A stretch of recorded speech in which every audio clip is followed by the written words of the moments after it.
White হাউসে ফিরে আসার মধ্যেই একের পর এক নির্বাহী আদেশ জারি করে যাচ্ছেন মার্কিন প্রেসিডেন্ট ডোনাল্ড ট্রাম্প। একই সঙ্গে যুক্তরাষ্ট্রের বিভিন্ন প্রস্তাব না মেনে নেয়ায় বিভিন্ন দেশের দিকে ছুঁড়ে দিচ্ছেন শুল্ক ও নিষেধাজ্ঞা আরোপের হুঁশিয়ারি।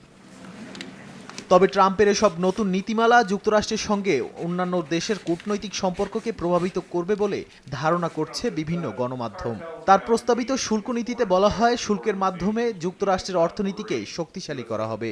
তবে অর্থনীতিবিদরা উদ্বেগ প্রকাশ করে বলেছেন, এটি দীর্ঘমেয়াদে যুক্তরাষ্ট্রের সাধারণ মানুষের জন্য মূল্যবৃদ্ধির কারণ হতে পারে এবং বৈশ্বিক অর্থনীতির জন্য ক্ষতিকর হতে পারে।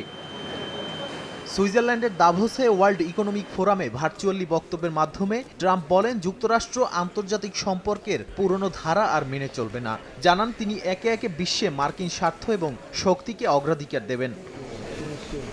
বৃহস্পতিবার ট্রাম্পের বক্তব্যে ইউরোপের দেশগুলো সমালোচনার শিকার হয়। তিনি অভিযোগ করে বলেন, ইউরোপীয় প্রতিষ্ঠানগুলো যুক্তরাষ্ট্রের ব্যবসার উপর অযথা বিধিনিষেধ আরোপ করছে।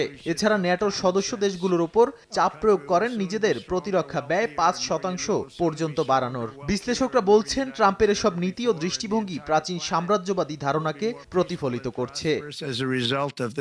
নাদিম মারজান, সময় সংবাদ।